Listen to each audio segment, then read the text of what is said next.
All right, y'all. This is my third time recording this, so I know that this word is powerful.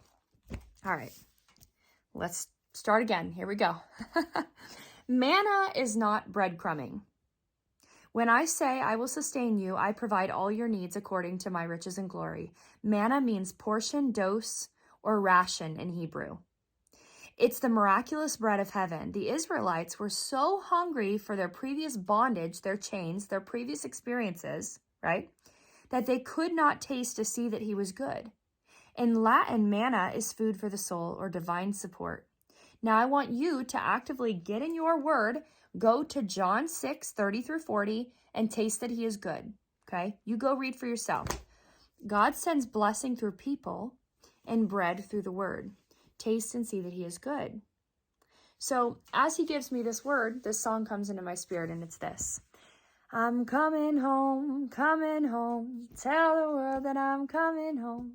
Though my kingdom awaits, they've forgiven my mistakes. I'm coming home, tell the world that I'm coming home. So funny enough, that is a song by Diddy. I have not heard that since maybe middle school. He put it in my spirit, and I didn't know the lyrics, just knew the coming home, tell the word, right? But the remaining portion of that is profound. My kingdom awaits. The Israelites were not meant to spend all that time in the wilderness. That the time was delayed by themselves. They were in their own way because they were too busy looking through broken glasses. You think about I wish I had a pair of glasses with you. If you have a pair of glasses that are broken, all you can see is brokenness, right? It's kind of like rose-colored glasses, right? If you're looking through broken frames, all you can see is brokenness. So what's your lens look like? Is it painted by what God says or what someone else says? So now I want to further add to this. Manna. How many of you, I want you to drop in the comments, really confirm this. How many of you, when you hear the word manna, your skin crawls? You're like, oh gosh, here we go again. Because many of us have heard this story and we didn't go and read the word for ourselves. We didn't go and taste it for ourselves, right? We just blindly took it in the church and we didn't actually digest it. It just kind of sat there, right? It didn't fall on good soil. But here's the thing. When you're eating, if someone's eating a cheeseburger next to you, you can't taste that cheeseburger if you ain't eating it, right? You can't taste what someone else is eating. Now, what does that mean? You can't survive off of your mama's prayers or your daddy's prayers or someone else's anointing. It needs to be you. In the end, it's you and God. God is Alpha and Omega, beginning and the end. What does that mean? You come to the end of yourself, you come to the beginning of him. Right? Alpha and Omega, beginning and the end. If our end goal is a person, whether it's marriage, children, a house, a home, a thing, whatever, we have a Christ-sized void inside of us that nothing will fill it other than Christ. And then when you go and eat of other things, that actually makes you more hungry. You ever think about that with refined sugars? Your body craves what is natural. And then when you feed it with the imitation, all it does is makes you more hungry. It's the same thing. If you try to fill that Christ-sized void with lust, with lies, with drugs, with alcohol, with whatever, you're going to end up more hungry than when you started. That's what addiction's birthed from. Isn't addiction just pain? Isn't it just being comfortable in bondage? Yeah, that's all it is. Oh, that's all it is. Yeah. So, manna sustains us, but in that sustaining, what's it say? Portion, dose, or ration. But his portion is, I will provide all your needs according to my riches and my glory. We're not meant to be beggars. We're not meant to beg for love. Manna is not breadcrumbing. He does not breadcrumb us. His love is not faulty. It does not lie. It is not void. His word is true. It's agape. It's everything that you ever wanted.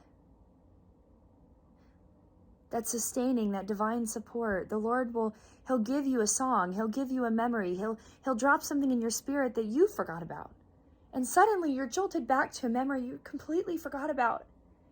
And you know in that moment that God never forgot you. And you're like, how did you remember? Like, I didn't even remember that. How? My parents don't even remember that. You remember that? That's a good papa. He's a good papa. He's a good husband. He's a good friend.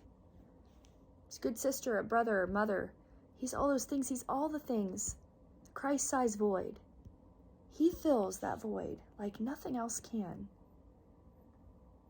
Where they uncovered you, he covers you.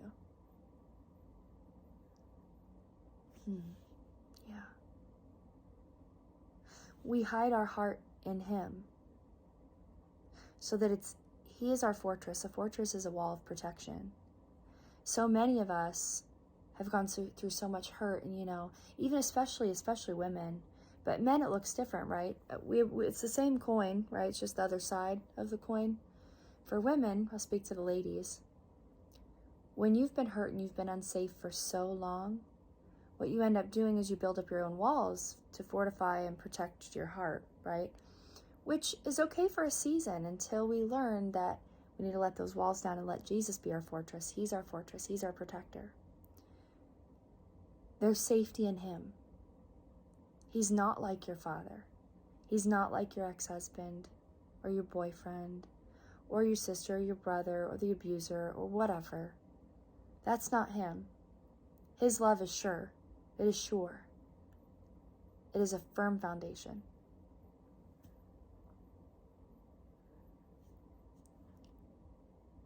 You cannot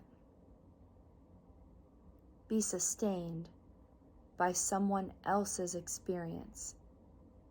You cannot live vicariously watching someone else through a film, through a song, whatever. You need to live it out and walk it out yourself. Walk out your faith with fear and trembling.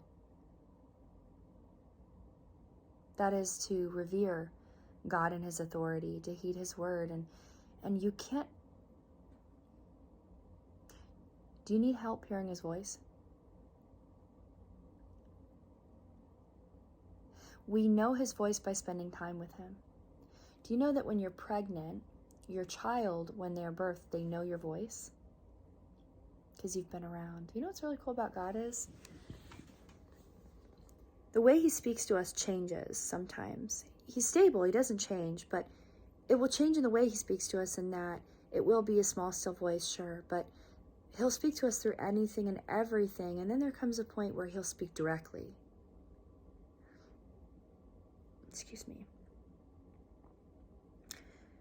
If you spend no time with someone, how do you know their voice?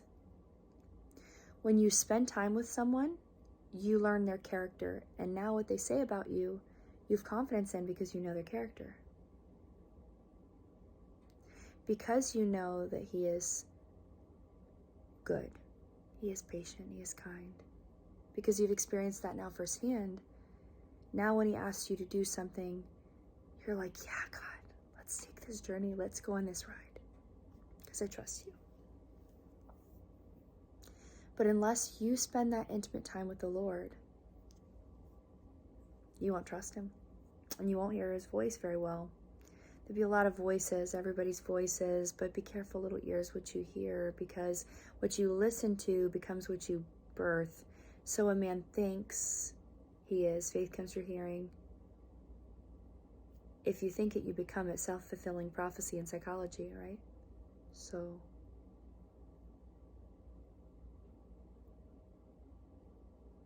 the word says, be still and know that I am God. We know because we're still.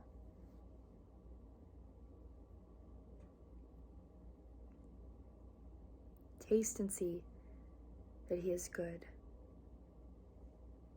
You can't taste a burger by living through someone else.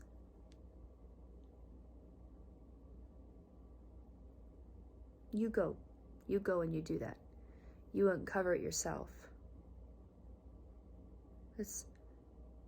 Don't get healed for another individual. Don't.